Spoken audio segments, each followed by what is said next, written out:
যদিও আমাদের অনেকের মধ্যেই এই মাসটিকে ঘিরে ব্যবসায় অধিক মুনাফা লাভের প্রবণতা লক্ষণীয়।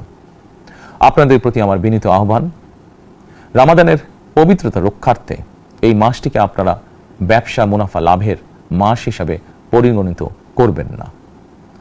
আপনাকে দেখতে পেলাম যে তরমুজ দামাদামি করছেন, খালি হাতে চলে যাচ্ছেন কেন? খালি তো চলে যাবো না, তরমুজের যে দাম, এটা তো এখন বর্তমান যুগে না, এটা ফেরাউনের যুগে চলতো।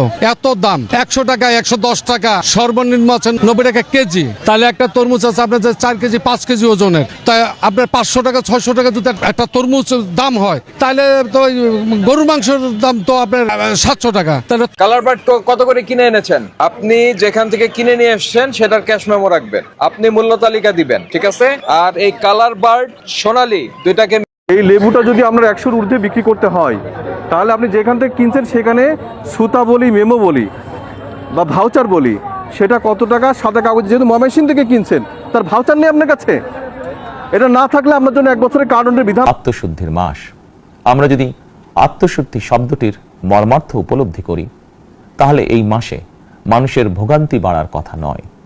যদিও আমাদের অনেকের মধ্যেই এই মাসটিকে ঘিরে ব্যবসায় অধিক মুনাফা লাভের প্রবণতা লক্ষণীয়। আপনাদের প্রতি আমার বিনীত আহ্বান, রামাদানের পবিত্রতা রক্ষার্থে এই মাসটিকে আপনারা ব্যবসা মুনাফা লাভের মাস হিসাবে পরিগণিত করবেন না। আপনাকে দেখতে পেলাম যে তরমুজ দামাদামি করছেন, খালি হাতে চলে যাচ্ছেন কেন? খালি তো চলে যাবো না, তরমুজের যে দাম, এটা তো এখন বর্তমান যুগে না, এটা ফেরাউনের যুগে চলতো। এত দাম, 100 টাকা 110 টাকা, সর্বনিম্ন আছে 90 টাকা কেজি। তাহলে একটা তরমুজ আছে আপনার যে 4 কেজি 5 কেজি ওজনের, তাই আপনার 500 টাকা 600 টাকা যদি একটা তরমুজ দাম হয়, তাহলে তো ওই গরুর মাংসের দাম তো আপনার 700 টাকা। তাহলে তরমুজ কিনা আমরা সাধারণ মানুষ খাবো কেমনে? নিম্নবিত্ত আয়ের লোকে তো খাইতে পারবো না। তো তাই দেখা ঘুরে ঘুরে চলে যাচ্ছি ভাই, কি করবো? যারা আরো সাধারণ নিম্ন আয়ের যারা শ্রেণী পেশার মানুষ রয়েছে, তারা কিভাবে ফল কিনে খাবে? না না, খাইতে পারবো না তো ভাই। আপনারা দুর্নীতি, মানে আপনাদের নিজস্ব জায়গা থেকে আপনারা সমাজে নিম্নবিত্ত মানুষের শ্রেণীর ভিতরে একজন, মানে তারা মানে ওন করতেছেন, আর আপনাদের কাছ থেকে যারা খাচ্ছে আমরাও তাই, নিম্নবিত্ত, উচ্চবিত্ত, মধ্যবিত্ত সব বিত্তই আছে। আপনারা হাই ডোজ দিচ্ছেন, হাই ডোজ মানে সবচেয়ে কষ্টের ব্যাপার, এখানে পাশে স্কুল, আপনারা এই জিলাপিগুলো মুখরোচক করার জন্য এই হাই ডোজ ব্যবহার করছেন এবং ক্ষতিকর পদার্থ আপনারা জানার পরেও হাই ডোজ ব্যবহার করছেন, এটা ফোলানোর জন্য বা খামিটা দ্রুত করার জন্য। আবার পাশাপাশি কি করছেন, এই যে প্যাকেটগুলো নিয়ে আসছেন সেখানেও সিমেন্টের প্যাকেট দিচ্ছেন, এই যে সিমেন্ট, মানে আপনাদেরকে না কি মানে মানে কিভাবে জেলে ভরা দরকার না, মানে আমার মাথায় আসে না। দেখেন এই যে প্রত্যেকটা ইয়েতে আপনারা এই ব্যবহার করছেন, এটা এই যে এখানে যে যতগুলো আছে এদের প্রত্যেকটা গুলো আবার জরিমানা করে বাড়াবো।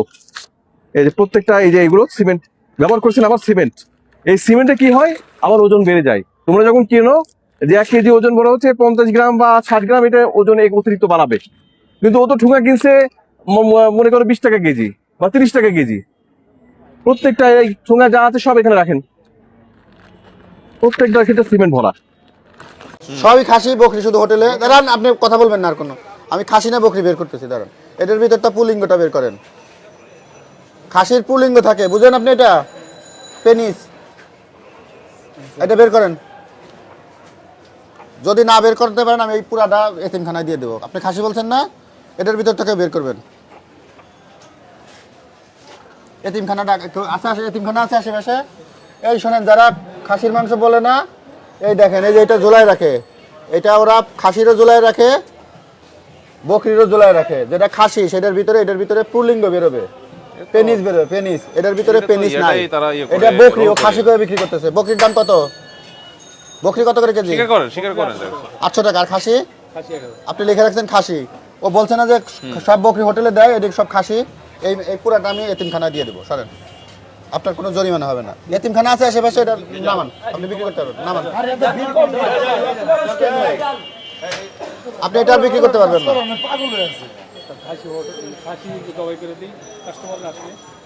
আপনি আগে কি বলছেন যে বকরি হোটেলে দিয়ে দিচ্ছেন আর এটি সব খাসি, কাস্টমারদের খাসি। এটি নামান, এটি নামান, একটাও খাসি না। প্রতিদিন যতদিন ধরে দোকানদারি করে, প্রতিদিন 2 নাম্বারই করে মানুষের কাছে, বকরিরে খাসি বলে বিক্রি করে। আজকে একদিন শাস্তি দেয়, ভবিষ্যৎ আর করবে না। এটা নামান, এটাও নামান, নামান, নামান, পুরোটা নামান। এতিমখানার মোবাইলের নাম্বার আছে, একটু যদি নাম্বারটা দিতে পারতেন, এটি পাঠাই দেন তো ভাই। আপনার এই ব্যবসা করা যাবে না।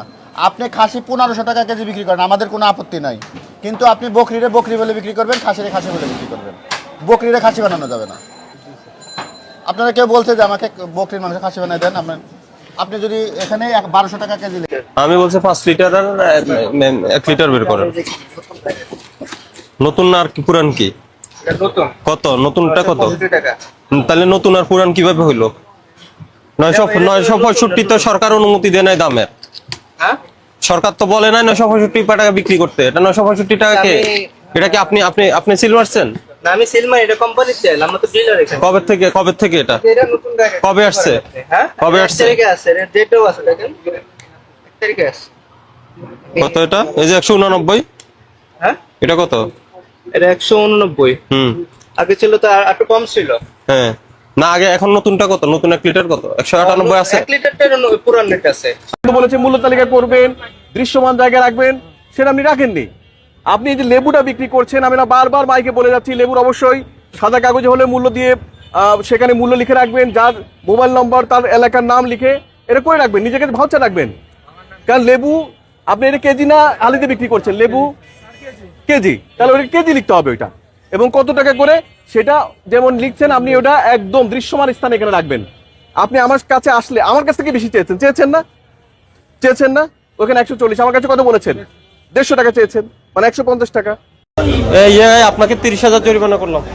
না স্যার, এটা অন্যায় স্যার, আমার তো ইনকাম নেই, আমার স্ট্রাকচার মানে অন্যায় মানে আপনি 1700-1800 টাকা গ্যাস বিক্রি করছেন, 1200 টাকা আপনি অন্যায় বলেন কিভাবে? আমি তো গ্যাসে আপনি অন্যায় করছেন সেটা বুঝতে পারেন? আমি তো সরকারি রেটে গ্যাস বিক্রি করতে চাই, আমার তো গ্যাসটা পেতে চান কিন্তু করেননি। আপনারা একটু কোম্পানির সাথে কথা বলেন, যে কোম্পানির যদি সুনির্দিষ্ট অভিযোগ থাকে সেটা দেন, কোম্পানির সাথে অবশ্যই কথা বলবো। কোম্পানি তো গ্যাসই দিচ্ছে না। গ্যাস না পান সেটা ভিন্ন কিছু, কিন্তু যেগুলো আছে এগুলো সরকারি রেটে বিক্রি করতে হবে। সেগুলো তো ওটা এক্সিট করবেন, এটা হলো আইনের ব্যর্থ করবেন, আইন ভায়োলেট করবেন, তারপর শাস্তি হবে। শোরুম কালার বার্ড কত করে কিনে এনেছেন? আপনি যেখান থেকে কিনে নিয়ে এসেছেন সেটার ক্যাশ মেমো রাখবেন, আপনি মূল্য তালিকা দিবেন, ঠিক আছে? আর এই কালার বার্ড সোনালী দুইটাকে মিক্সিং করে বিক্রি করা যাবে না ভাই, এটার জন্য 50,000 টাকা অর্থদণ্ড হতে পারে। 50,000। তো ভালো করে দেখেন, কত কিছু বানাই ফেলছে এর সাথে রং দিয়ে। দেখেন, এটা ভেজালের একটা অন্যতম আড়ষ্ট। আপনাকে 5,000 টাকা জরিমানা করছি। 5,000 টাকা, এটাও সতর্ক, একদম সতর্ক। এই খেজুর আমি কোনোভাবে এটা প্রমোট করা যাবে না। এই খেজুরগুলো, অপুষ্ট খেজুরগুলোকে পিড়ে সরিষার তেল দিয়ে চিনিও দিছে, দেখেন চিনি দিছে, দেখেন চিনি পর্যন্ত দিছে, দেখছেন কি অবস্থা? এটা কোনোভাবে গ্রহণ করা যায় না। এইকে কেন্দ্র করে দেখেন তো, এই দেখেন, এই লেবুটা যদি আপনার 100-র ঊর্ধ্বে বিক্রি করতে হয়, তাহলে আপনি যেখান থেকে কিনছেন সেখানে সুতা বলি, মেমো বলি বা ভাউচার বলি, সেটা কত টাকা সাদা কাগজ, যেহেতু ময়মনসিংহ থেকে কিনছেন তার ভাউচার নেই আপনার কাছে। এটা না থাকলে আপনার জন্য 1 বছরের কারাদণ্ডের বিধান আছে, 50,000 টাকা অর্থদণ্ডের বিধান আছে, বা আপনাকে উভয়দণ্ড করা যাবে। আপনি তো রাষ্ট্রের জন্য সিন্ডিকেট হিসেবে কাজ করছেন।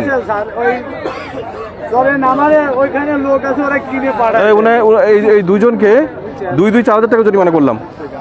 আর এরপরে যদি ছুতা না থাকে আপনাদের সরাসরি আমরা নিয়ে যাব, জরিমানা করবেন।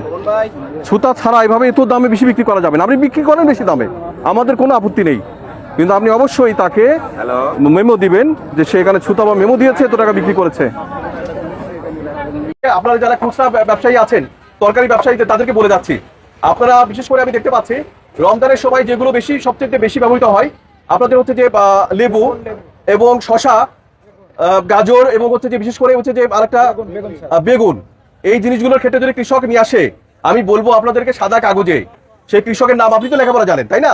আপনি লেখাপড়া যেহেতু জানেন, তাকে তার এলাকার নাম মনে করেন যে এখানে সুজানগর একটা গ্রামের নাম বললেন, তারপরে হচ্ছে যে তার নাম হচ্ছে মনে করেন বক্সেত, তার মোবাইল নম্বর এটা, তারপরে আমি সে কৃষকের সাথে কথা বলবো, প্রয়োজনে যদি বেশি মনে করি আমি তার সাথে কথা বলে সেখানে যাবো। যদি সে 130 টাকা পায় তাহলে সিন্ডিকেট থাকলো না।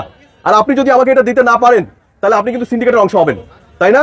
সুতরাং আপনি নিজে বুঝেন, যে লেবু ছিল মাত্র 3 দিন আগে 20 টাকা থেকে 30 টাকা কেজি, সেটা আজকে হচ্ছে 130 টাকা কেজি। এটা কোনোভাবে কাম্য না, এটা গ্রহণযোগ্য না।